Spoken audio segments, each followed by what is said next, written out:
ข้าวปลานี่แหละเป็นได้หน่อยเป็นได้งามเอ้ย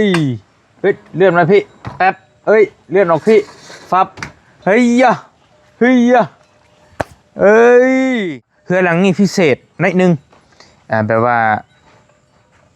จะชี้ว่าแบบใดขนาดแมตคูณแมตมณฑลแมตคูณแมตเป็นประตูเลื่อนสองใบอันนี้ก็น่าจะ50เส้น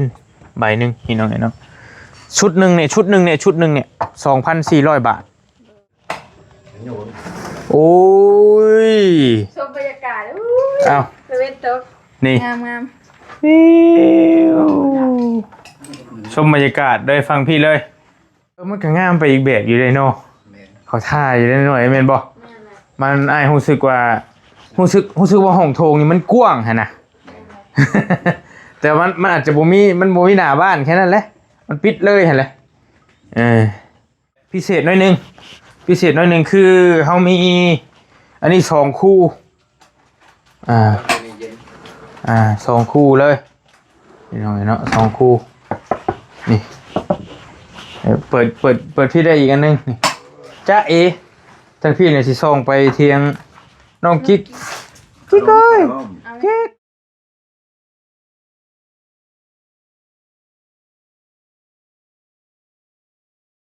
ติดตั้งเรียบร้อยเลยบ้าสวัสดีโอ้กำลังว่าชีช่างกันอันนั้นสั่งบล็อกมาเติมอีกประมาณ3คนละ300หรือ400คนละโบราณนะบล็อกประมาณ20ปลายนี่แหละเป็นได้หน่อยเป็นได้งามเอ้ยเฮ้ยเลื่อนมาพี่แป๊บเอ้ยเลื่อนออกพี่ฟับเฮ้ยยะเฮ้ยยะเอ้ยงามพี่น้องไงเนาะอันนี้มันเป็นลายต้องแกะก็ได้บ่มันแล้วเบิดพุ่นแล้วมันทับโบกมันยังพุ่นแล้วอ๋อเพิ่นเผื่อไว้อยู่แล้วเนาะมันเปื้อนดิโอเครู้เรื่องออกเนียนอยู่เพราะว่ามันเป็นที่ว่ามันจับตัวบ่ได้เพราะว่าตัวนี้มันเป็นสีมันบ่ถึกปูนมันปูนบ่กินมันเอาบ่ยังไงก็เอาพี่น้องสวัสดีเด้อพี่น้องเด้อบอลลี่กำลังมาแต่เฮือนน้องน้อยแล้วก็มาแวะเบิ่งงานเฮือนน้องอูน้องอีเนาะเฮือนหลังนี้พิเศษนิดนึงแปลว่าจะชี้ว่าแบบใดคือเอื้อยเพิ่นให้บอลลี่ใส่กระจกหน้าต่างนี่เป็นกระจกเนาะเป็นกระจกเบิดเลยนี่ตัวนี้ก็กระจกนี่เป็นกระจกเลื่อนเลื่อนได้2ข้างและเลื่อนไปเลื่อนมาฮะนะเป็นกระจกใสไปเดินฮะพี่น้องเนาะก็ถือว่าจักงามแล้วพี่น้องก็เบิ่งเอาน้ำกันแต่นางน้อยเพิ่นมาเห็นมาเอารถนางน้อยมามันน้องน้อยมาพอรถบอดี้เข้ามาค่อนข้างยากเอารถจักรเข้ามาแหละน้องมันเห็นว่าเอ้ยคักเพิ่นว่านะคักบ่ส่วนโตก็ถือว่าเป็นเฮือนหลังแรกคือกันนะที่เฮาเฮ็ดมาแล้วเฮาใส่กระจกนะอันนี้เป็นความมักความชอบของเอื้อยผู้เพิ่นซอยเนาะเพิ่นมักเพิ่นอยากให้ใส่หน้าต่างเป็นกระจกว่าซั่นก็เป็นกระจกเลื่อนเลื่อนหน้าเลื่อนหลังได้เบิดเลยเลื่อนถอยออกถอยเข้านะพี่น้องเนาะขนาดแมตคูณแมตมณฑลแมตคูณแมตเป็นประตูเลื่อนสองใบอันนี้ก็น่าจะ50เส้นใบหนึ่งพี่น้องเนาะชุดหนึ่งเนี่ย2,400 บาทบริสั่งมาแต่เซโนได้พี่น้องเนาะแต่ว่า ความทนทานความอย่างต่างๆความปลอดภัยบ่เฮาก็ต้องเบิ่งว่าตัวใดมันโอเคกว่านะแต่หลายคนบ้านเฮาก็สินิยมไม่แต่ว่าเดี๋ยวนี้ก็อยู่พี่เขาเจ้าก็นิยมหลายละเป็นกระจกนี่ตัวนี้คือเน้นความงามความหรูหราพี่น้องเนาะก็บ่ฮู้ว่ากระจกขนาดใดคือกันนี่ก็แต่ว่าก็หนาเติบอยู่ดอกนะพี่น้องเนาะเบิ่งดูมาดีแล้วน้องหน่อยเด้อ น้องคนเข้ามานำยืมรถเพิ่นมาแล้วก็เลยว่าพาเพิ่นมาเบิ่งเพื่อนน้องอูน้องอีเลยพี่น้องเนาะงามบ่ มันก็คือเฮือนเจ้าหั่นแหละอันเดียวกันต่างแค่กระจกสิต่างกันแค่นั้นแหละเฮ็ดได้ไดเกาะงามบ่แต่ว่าเบิ่งเจ้าเบิ่งเอาปิดเบิดเลยได้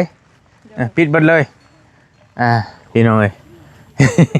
มันตันเบิดเลยได้เฮือนน้องหลาเพิ่นนี่เห็นบ่สไตล์แบบว่ามืดเบิดเลยนะตันเบิดเลยเนี่ยไปฝากสร้างเพิ่นเอาจะเข้าไปเบิ่งน้ำกันเดี๋ยวบริสิวนหอมๆให้เบิ่งว่าเป็นจังไดอันนี้เป็นทางเข้าถึงอยู่บ่ เอาลองขึ้นเบิ่งบ่ถึงจ้อยมากินเมฆ ถึงบ่เรียกแอลเขาเลยพอสูงเนาะเฮือนน้องเพิ่นนี่เนาะเอาให้ครับพอดีแล้วเอาให้เพิ่นเขาซื้อมาฝากเฮานี่ล่ะซื้อมาฝากใจเด้อมีหลายอย่างอยู่ในหั่นแหละต้มขนมกำลังกินข้าวแรงติแม่เด่นนี่น้องๆให้ประมาณ 3-4 โมงนี่แหละก็บ่ได้ส่งหาก็บ่มั่นใจว่าเจ้าสิมาบ่หรือบ่มาเพราะเห็นมื้อแหละเห็นพายุมันเข้าหั่นน่ะเพราะว่ามื้อแห้งๆให้แล้วพายุเข้ามาบ่ได้มื้อน่ะท่านก็บ่ได้พาเฮาก็งานมันจะหายไปแล้วแหละวันนี้ยังเล็กประมาณ4เซนเนาะเล็กน้อยเล็กตัวนี้นะเล็กตัดคานนี่แล้วก็บล็อกแฮร์ทรายเด้อมาเทพื้นนะบล็อกมันประมาณ400กันจังเข้ามาเลยครับเพื่อว่าตาเกียมคนบ่ได้รถมาส่งบ่ได้ก็จำเป็นจะได้ใช้รถไถเก่งตัวแฮร์ทรายนี่แหละเอาสิค่าเฮ็ดทางเขาอันค่าเขาบินได้คือว่าบินมาเลยคือเขาจะแม่พายุเนาะเดี๋ยวสิประสานเบิ่งห้านแล้วอีกเทื่อนึงก็ว่ายังบ่ได้ก็รถไถเห็นไหมแกเอาสิโอนเงินให้จ่ายเลยพาก็ไปคนเอากระจกไผไปเอาฮะภาษาโอเคเพราะว่าบอลี่ให้น้องบอต้าหันหาบอต้าหันแกมาให้แล้วก็มาลงไว้ให้น้องน้อยฮะมันเข้าบ่ได้เด้เอารถไถอะไรเพิ่นรถไถไปแกเอาหั่นน่ะมือส่งขอความมื้อนะหันบ่ได้มาพ้นแห้งเลยมื้อน่ะบ่ได้สุเปิดโทรศัพท์ภาพแตกเรื่องแม่เลยว่าวันนี้จะหา2-3 มื้อนึงการต่อคือสิไกลนั่นแหละขึ้นบ่ได้บ่ล่ะได้อยู่เอาลองขึ้นเบิ่งขึ้นเบิ่งยอมกินได้ป่ะนี่มาเลยละต้องบล็อกห้องบ่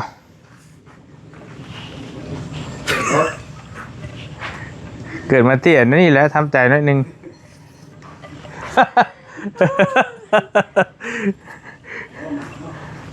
เดี๋ยวบ่ขึ้นแล้วก็แล้วไปขึ้นแล้วขึ้นมาอย่าขึ้นติตัวย่ามันเปื้อนอันนี้นะโอเคเฮ้ยรบกวนเวลาเรากำลังกินข้าวมันกำลังกินข้าวแซ่บโอเคได้ยุเจ้าแต่อ้ายที่สิฮักไอ้เบิ่งนี่บ่ฮักจะเลยอ้วนปานนั้นอย่าโอ้ยอ้ายบ่อ้วนก็บ่มีไผอ้วนละแถวนี้มาเฮ้ยอย่ามากินตามสบายแล้วเด้อพ่อซ่าเอาเลยขออนุญาตเบิ่งนี่ฟังนี่ก็เป็นกระจกเปิดได้เฮ้ยโอ้ยชมบรรยากาศ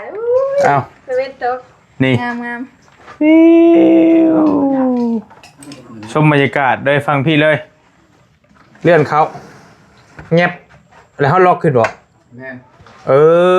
พังนี่ก็คือกันอุ้ยเลื่อนทับกันได้สลับกันได้ไปมาโอเคขนาดพอดีแล้วบ่น้อยบ่ใหญ่หากระติดมื้อนี้ใช่มั้ยจักอันนี้หากระใส่มื้อนี้เลยเป็นกระจกคู่พี่น้องเนาะเลื่อนไปเลื่อนมาได้เป็นของไทยอย่างดีได้ภาษาไทยเลยแล้วก็ตัวนี้คือบอลลี่ว่าวแหละเฮาก่อปิดทางเข้าอยู่พี่แล้วก็เป็นเฮ็ดกั้นเป็น2ห้องสิมันก็งามไปอีกแบบอยู่เลยเนาะเขาท่าอยู่ได้หน่อยแม่นบ่มันอ้ายรู้สึกว่าว่าห้องโถงนี่มันกว้างหั่นน่ะแต่มันอาจจะบ่มีหน้าบ้านแค่นั้นแหละมันปิดเลยหั่นแหละแต่มันก็เป็น2ห้องนี่อันนี้ห้องนึง พี่น้องนี่นี่เข้ามานี่ห้องนึงแล้วมาเห็นกระจกอยู่ข้างหลังพี่นี่เขาเลื่อนเบิ่งข้างหลังเห็นป้าอยู่พี่นี่นี่ปิดเลยฟังพี่กันน้อยได้รถใหม่แล้วเนาะหัดภาษาอังกฤษมาขี่ยังแล้วงานพี่ผู้ชม ไปรถใหม่แล้วน้องเพิ่น อย่างแล้วจัง ขี่รถให้มาคู่มือนี่พอสร้าง รถเพิ่นนี่แหละ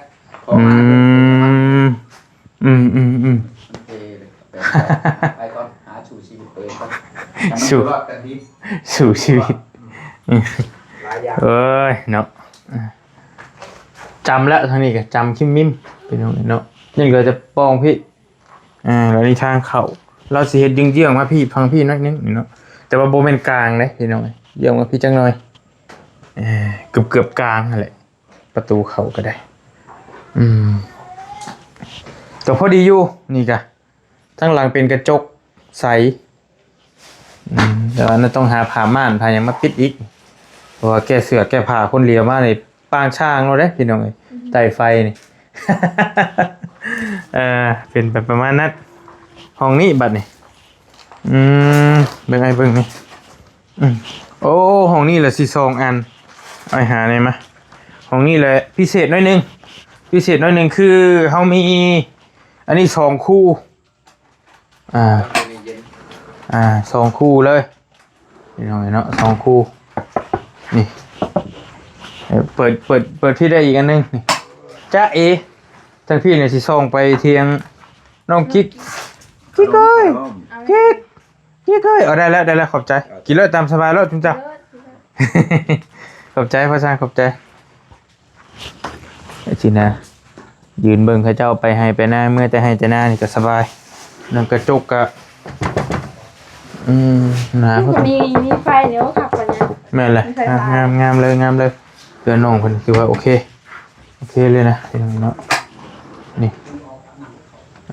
ครับอันนี้เบาลี่เฮ็ดตามจุดประสงค์ของเอื้อยผู้เพิ่นซอยบ่ได้ถามเจ้าของบ้านเพิ่นว่าเพิ่นมักแบบใดจังไดบ่เอื้อยเพิ่นสั่งแบบใดเอาแบบนั้นเพราะว่าถ้าถามเราก็ว่าแล้วแต่เบาลี่คือเก่าทางแม่ตู้แล้วก็ทางน้องๆเพิ่นก็บ่จักดอกมีแต่เอื้อยเพิ่นมักแบบนี้เพิ่นก็สั่งให้แบบนี้เฮาก็ย่ำแบบนี้เลยนะพี่น้องกระจกนี่ก็พอดีบ่ใหญ่บ่น้อยพอดีงามพอดีคักอยู่เพราะว่าซุมื้อนี้เขาเจ้าก็นิยมเป็นกระจกแต่ว่าคนสมัยก่อนคนบ้านเฮาก็ย่าน1มานี่คือขโมยคือโจรมันทุบเขาได้ง่ายเด้เปี้ยงเขาบาทเดียวนี่กระจกนี่นะแล้วก็เรื่องฝ้าเหลืองฝ้าดังนะเฮาเห็นมันมับเลยมันก็ย่านแน่หั่นนะแต่เฮือนบอลี่กับกระจกคือกันแต่ว่าบ่ได้แม่นกระจกเต็มร้อยเป็นกระจกผสมยัดเข้าไปในไม้หั่นนะก็เป็นกระจกคือกันแล้วกระจกมืดตัวนี้แต่กระดนแล้วแหละอันนี้ก็มันก็โอเคบ่มีปัญหาหยังอันนี้ก็ได้อยู่ดอกพี่น้องบ่มีปัญหาหยังเน้นความงามเน้นความหรูหรานี่ครับเฮาแกะอันนี้ออกเนี่ยอันนี้มันก็จะคือแบบว่าเปื้อนๆนี่มันคือแบบว่ามันคือบ่สะอาดหูสะอาดตาหั่นนะแล้วนี่กลับมาได้บัดนี้แล้ว เอ้า มาหอดเลยมืด ทำทางเพิ่นจะลดเพิ่นหรือว่าไงนะจักหน่อยกันบ่ที่รถเมื่อเจ้าบ่จนเจ้ามืดพุ่นแล้วก็บ่ว่าหยังว่าเพิ่นมันอันนั้นสิซื้อให้นำมาแล้วเมื่อเลยบ่หนูว่าพี่กันเอาหยังแน่ก็ยังบล็อกมัน400เล็กประมาณ4เซนพอเนาะเฮ้ยเล็กคม5เซนเนาะเล็กดันนี่แหละรุดนี่แหละเล็กปอกมันยังจะเข็ดบูนตื่นอีกปูนนี่ประมาณ7 ศอกพอบ่แต่จะสร้างเด้อไล่เบิ่งเพื่อเฮาเทพื้นอีกนะน้องสร้างกับ12บ่3 6 12เอาเล็กโตขนาด5เซนปูนกองเกือบพ่อเลยเลข10จอยนะ10เลข10ตุ้ยเลยเนาะตุ้ยแล้วซ้ำเจ้าชื่อนี่ทำอยู่นี่บ่ดิเล็กซ้ำ10นี่ตุ้ยแล้วนี่จอยคนนี้ได้บอกเลยแหน่ซ้ายบล็อก ยาละครึ่งบ่บ่ได้ติบ่ เดี๋ยวแห่ซ้ายนี่เบิ่งยังถึงพอบ่ เฮยังพอได้อยู่ได้เนาะยัง เราจะได้บางเทื่อใช้ได้ห้องนั้นครับยังเทคานตัวนี้ ยังละลดเลยบ่ ก็มันได้หลายใครเบิ่ง เพื่อนน้องหน่อยเลยเฮรถหนึ่งทรายรถหนึ่งเป็นมันส่งเฮกันล้านสองบ่เฮนั่นล่ะล้านสี่บ่ สี่ ล้านสี่ทรายล้านหนึ่ง สองล้าน มันก็สิโมนั่นแหละเฮาอะเนาะ แน่ เผื่อมันเผื่อเบิดเทเบิดเลยนี่ พืชนี่นะ เอาเวลาเนาะนิดเดียว เกิดกับพอดี พอกระเทินเฮทรายยางละรถบล็อก400ก้อน แน่น แล้วก็ 10 ปูนเขียว10ปูนเขียวหรือปูนแดง เอาปูนเขียวปูนเขียวเอา10ศอกปูนแดงเอาหารเนาะบ่ได้บ่ดูสไตล์เดียวบ่เลยบ่เอา เอาคือปูแดงว่ะแข็งว่ะกระเทียม ปนกัน มันต่างกันบ่กี่พันเด้ว่ามัน แน่น มันแข่งกับปูนแดงก็ได้ แดงเอา6ศอกป่ะพอได้ตื่น ปูนแดง ตัวหน้า10ตัวนี้6แดง6ปูนเขียว10ปูนก่อน แดง6เขียว10 แม่น ตัวนี้เป็นโตโก้แล้วนี่เนาะจ้ะโอเคถือว่าเบิดลายจะได้นี่ก็ได้เนาะบล็อกบอลลี่สั่งมา1,000บ่พอนี่เห็นบ่สั่งมา1,000 สั่งไล่เบิ่งพังๆก็5,000ดิ แม่นความเจ้าอยู่แต่ว่าเฮาก็ยันมันเหลือนะก็เลยว่าเอาซ้ำใดซ้ำหนึงก่อนพี่น้องเนาะ 400นี่นะจะเดือกับบ่หลายกันบ่พอกันสิบ่หลาย ก็เหลือแต่ก้อยชื่อที่บัดนี้เนาะ แม่นก็ กับเทคานทับตัวนี้บ่ แม่นอื่นมาที่คานทับแล้วก็ปรับขึ้น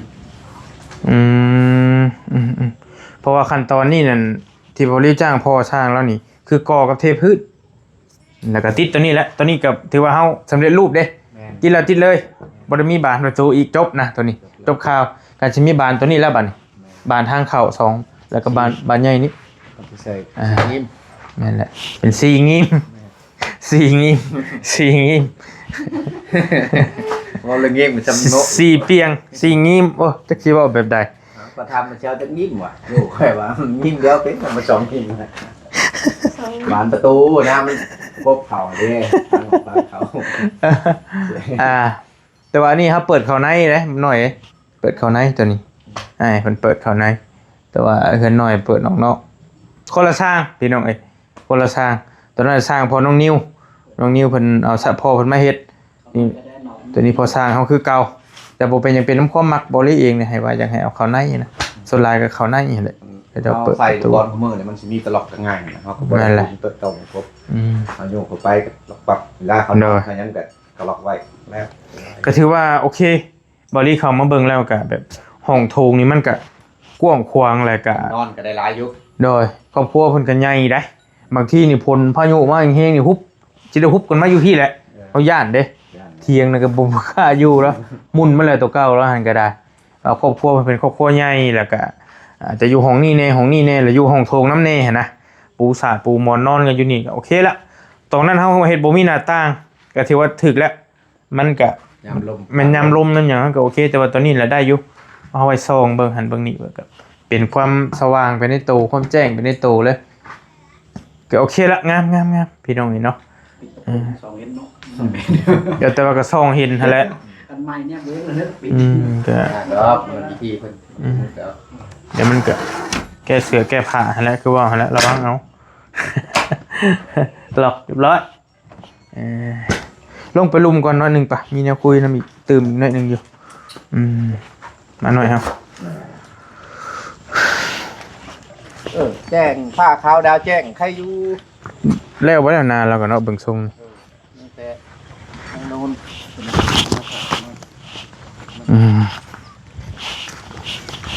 นี่ทำมาเบิ่งทั้งหน้าพี่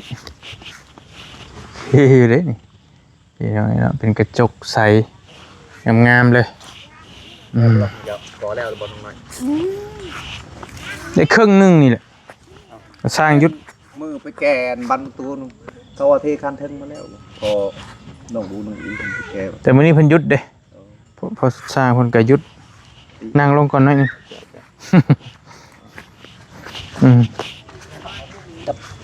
หนังได้ครับ สิกแล้ว หงาได้หนิได้ มีปัญหานะโอ้ยทำนี่ ครับ ข้างเขามาใกล้ๆนี่เนี่ย แม่เลย ถึงย่างตลอดพอสั่ง ย่างเอาบ่ โย่รถมันบื้นบ่ได้เลยกันย่าง ไปได้ละได้ละ เด้อจ้ะ ประมาณจักมื้อกันเครื่องครบเฮาแล้ว เด้อสิบ่โดนดอกมาคือมื้อ3-4มื้อนี่ก็จบแล้วหลาย4มื้อ ทั้ ช้าง เทพื้นเบิดอะไรเนาะเทพื้นก็บ่ยากหรอกเทพื้นงานเดียว มื้อนี้ก็สิให้ได้ห้องนึงสิเล่มหินนี้บ่สิเอาเข้าห้องนั้นเอาสิเทน้ำเทคานเลยเทพื้นน้ำ อืมพอดีถ้าเอื้อยเพิ่นส่งมาหาวังหนึงนี่เพิ่นว่าให้ถามสร้างนี่ว่าถ้าในขั้นตอนโบกนะขั้นตอนโบกพอสร้างสิเอาน้ำจักพันได้แม่นเลยโบกปูน นอกในโบกซื่อๆเด้อขั้นตอนโบกคิดได้อยู่บ่หรือว่าต้องมือคิดคำนวณเบิ่งก่อน ไรบึงก็นั่นไปบึงนั่นคนเฮ้ยสั่งน้อย มาทำดูโบงนี่คนให้ต่อเราได้นี่มาคุยกันมึงดู มาคุยน้ำกัน เห็นได้ผมมีเงินคอนช่างกระชี้ให้เบียดได้เจ้า ก่อนพอได้ชื่อนมให้ลูกเลยพ่อ เจอกันว่ามีต่อก็สิให้ต่อ เด้อ เลยเห็นนะพอดีมันจะบ่เคิกเวียแล้วก็แล้วบาทเดียวเลย แม่นเด้อ อ่า อารมณ์เพิ่นดูเท่าใดโบกนี่เอาน้ำเท่าใดเบาผู้เดียวพอดอย่ามันพิษพอยเดี๋ยวบ่อยากได้ลายแล้วถึงเราผมว่าเจ้าไปเดี๋ยว คือถือแค่เปล่าวะเอาลายเป็นลายโพดมันว่า เอาซ้ำเคยก่อหั่นแหละซ้ำเคยโบกหั่นแหละมาเว้ากันเบิ่งเฮ็ดเอาซ้ำใดเอาได้ซ้ำใดไล่เป็นแมตกะเล่บ่คือเจ้าเคยไล่น่ะก็ได้นะ หนึ่งทั้งในทั้งนอกประมาณ10,000ไปปลายนี่ละ12,000นี่ละขออะไรเบึงมันไกลแน่คือว่าของละกันว่ามันใกล้เลยก็สิรุดให้พิเศษซะดอก น้ำมันนี่ก็สิกินเบิดเลยพากันเว้ากันไปหาดาวน้ำมัน เที่ยวเนาะ เที่ยว เที่ยวตลอดเลยเจ้ากันเนาะ แม่นสินอนผัดคือเว้ามันแรงง่าย เอ้ยเพิ่นก็แม่นเพิ่นถามมาเพิ่นก็ยังงบยังบ่ทันได้พอดอกเพิ่นก็ส่งมาเทื่อหน่อยนะ เอ้ย เพิ่นก็เป็นแรงงานเพิ่นก็ทำงานคือกันแต่เพิ่นก็อยาก นี่ ซอยให้มันแล้วว่าซั่นกะบะน้องๆเพิ่น11,000หรือ12,000เนาะ โดย 11,000หรือ12,000เราประมาณนี้เอ้าแล้วก็สิไปคุยกับเอ้ยเพิ่นเบิ่งเฉพาะโบกนะพี่น้องเฉพาะโบกนอกในตัวนี้อีกได้อนี่เนาะตัวประตูอีกนี่ติดบานก็บ่หลายดอกนี่ก็เนาะดำ2ปองบานน้อยบานใหญ่ เลยสีเงี้ย สีงิมสีงิมแล้วก็จังหวะกันทีน้อยโบกนอกในมันก็สูงเติบได้คือว่าหั่นแหละเพื่อโบกแล้วสูงเด้พี่น้องเฮือนนอกบ่แม่นต่ำๆ ซ้ำกับเพื่อนพอช่างแหละซ้ำกัน แค่ว่ามันหน่อยเสาอยู่ซิเนาะมันเก่าเสาซื่อๆกะไรกะเล่เติบ ได้ ได้ขันกลางกัน แต่ว่า เป็นช่วงห้องนอนเด้ ตัวปองเยี่ยมนี่เฮาก็โอเคเบิดแล้วมันสำเร็จรูปแล้วมันก็ง่ายไปอีกแบบอยู่เอากระจกมาใส่กันพี่น้องสำเร็จ คักอยู่ สำเร็จรูป แต่ราคานี่แหละเนาะมันคือจะแพงกว่าไม้แน่เนาะบ่ลี 2,400เฮ้ยชุดหนึงอ่ะบ่ทราบว่ามันเท่าไหร่ซะ ล้านปลาย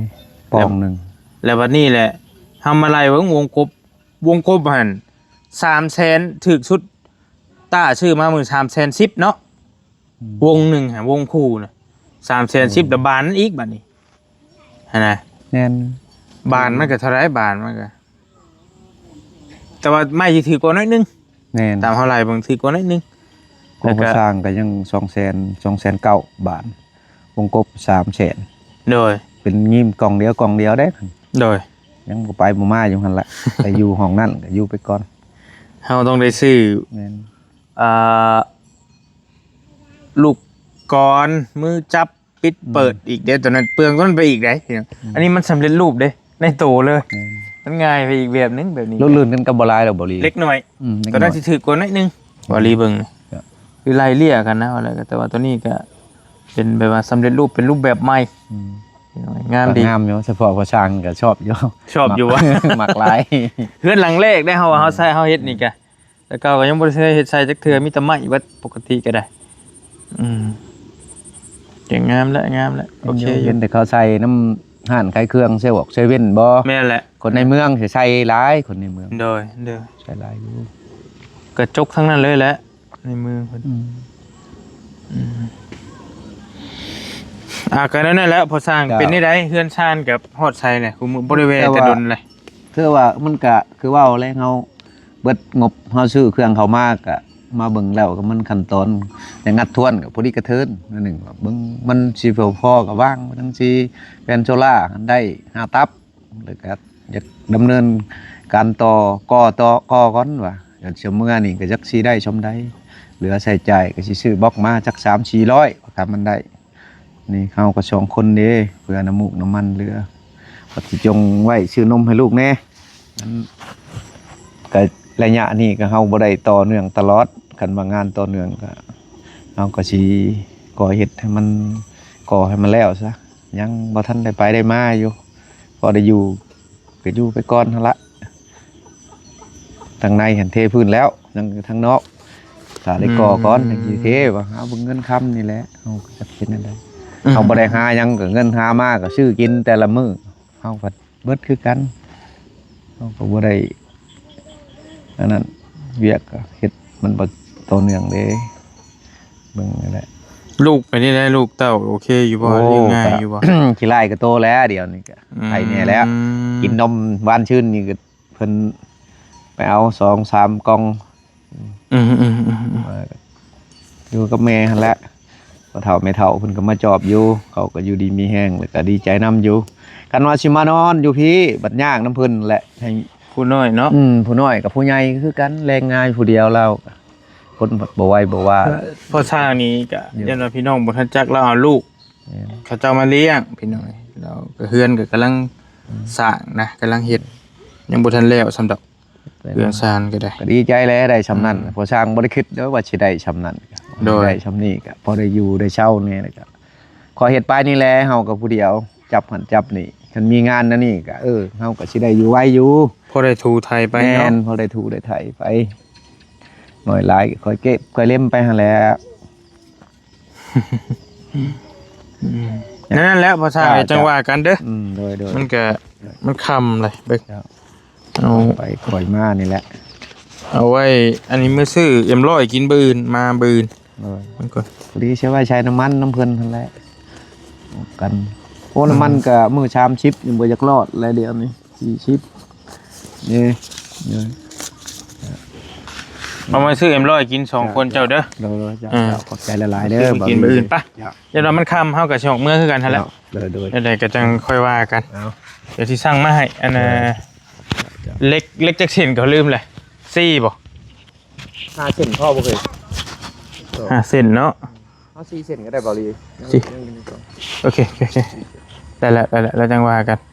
เที่ยวเราก็ได้ไป2คนเกือบเอาโคมมาเมื่อน่ะฝนตกโอ้ยจะเป็นไข่แดงเมื่อทุกคน พอดแล้วบ่30ลักเนาะบ่ลีเนาะแต่หน้าแพกเมื่อพอดแล้วเนาะบ่พอช่างอยู่คือ40 บ่ฮอดล็อก30ปลายเนาะ 30ก็บ่น่าฮอดติ20ปลายบ่ ต้องมีสัก7 8วิ่งขี่รถปักไปไว จังว่าบ่ได้สร้างจับมือจักเทื่อ จับก็ได้อยู่จับได้อยู่กลับบ้านก่อน นั่นแล้วโดยอ่ะมาสิพาพี่พาน้องมาเบิ่งวนเบิ่งหน่อยหนึงก่อนอันนี้เป็นเฮือนของน้องลาเพิ่นพี่น้องเห็นเนาะนี่สิให้เบิ่งด้านหน้าด้านข้างนี่แหละใส่กระจกเฮาก็สิเห็นกับมุมที่ยังบ่ทันเคยเห็นปานใดนี่เป็นเฮือนต้องบอกเลยว่าเป็นเฮือนหลังพิเศษย้อนพิเศษกระจกนี่แหละกระจกหน้าต่างแต่ตอนนี้เฮาสิใส่ตันเฮาสิตันไว้ตันตัวนี้ไว้มันก็สิมีกระแดอยู่แต่ตัวนี้ตันเลยนะบ่ให้มันมีเลยพี่น้องเนาะก็เป็นตันเป็นให้มันแน่นหนาให้มันทึบเลยตัวนี้มีกระจกเฉพาะ2อันทั้งหน้าพี่ พี่น้อยเนาะแล้วก็สิมีตัวทางหลังพี่ทางหลังสิประมาณนี้นี่ก็งามได้ มันสีสูงๆเนี่ยมันก็เลยแบบเห็ดตะปุยตะปิ้วอยู่นะแบบประมาณนี้ประมาณนึงพี่น้อยเนาะก็นั่นนี่แหละมีแต่เฮือนกับขนาดเดียวกับน้องน้อยกับนางน้อยเขาเลยซ้ำเดียวกันพี่น้องนี่เนาะก็ประมาณนี้มีแต่สีเมื่อแล้วบัดนี่แล้วห้องตู้เพิ่นมาดูเราไปทางไหนวะโต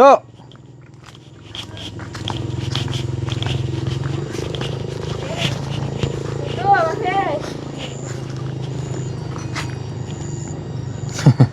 เพิ่นก็บ่กล้ามา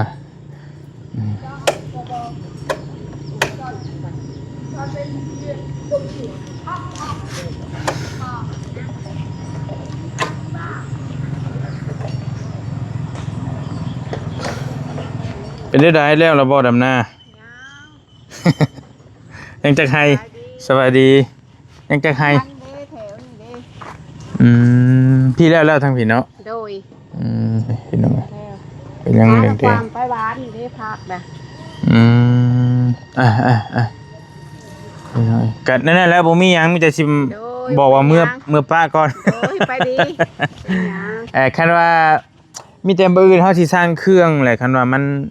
มันขาดเรือหยังคันมันเข้าบ่ได้แหละสิให้เจ้าไปแก้เอาเด้อ โดย ส่วนเงินนั่นเฮาสิจ่ายเอง โดย เองดอกตัวในห้านเพิ่นน่ะนะ โดย ว่าทางมันก็ยากคือเว้าหั่นแหละ โดย ไม่แต่กระจกนี่มันก็มันเข้ามาบ่ได้ก็ให้เราไปแก้เอาพี่น้องเนาะนั่นแล้วอยู่ดีมีเฮงเด้อก็แน่เด้อสิจังว่ากันไปก่อนมืดแล้ว หลานอยู่ใช่หั่นหลานเฟซเฮา ขึ้นเทิง ขึ้นเทิงแล้วบัดนี้เนาะ ขึ้นเทิงเลย ผลพระ บ่เป็นหยังเฮือนหลังนี้แล้วจังย้ายมาอยู่พี่ โดย จังปลอดภัยนี่เพราะว่าฉันละเฮือนเราอยู่กันพี่น้องเราเฮ็ดใหม่แล้วก็ตัวเก่าที่เฮาไปพ่อหันตัวนั้นเซไปแล้วตัวลุมน่ะหมุนมาเลยน่ะ ตัวไว้แล้ว ฮะ เอามาขอกินหน่อยเดียวโอ้ส้มมาดิมาเอาเปล่าบ่ อ้าวสั่วแซ่บหน่อยๆเอ้ยเอามาเฮาสิเอามาตัวบ่เอาหรือบ่เอารถเว้าได้ก็ได้บ่แก้วก็มาบ่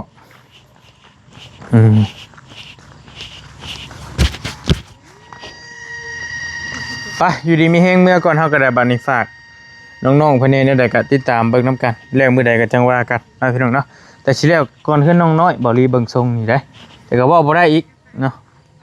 ถ้าสร้างเพิ่นเคิกก็สิหึงคือกันแต่ว่านี่ก็เฮาดำเนินมาได้ 60-70% ละก่อนี่ก็สิแล้วแหละขั้นตอนก่อแล้วก็เทพื้นแล้วก็แล้วพอบานประตูก็บ่ได้ติดเด้เป็นแบบนี้เลยแล้วก็ติดเฉพาะบานตัวนั้นเนาะพี่น้องเนาะอยู่ดีมีแฮงไปแล้วบ๊ายบายเด้อ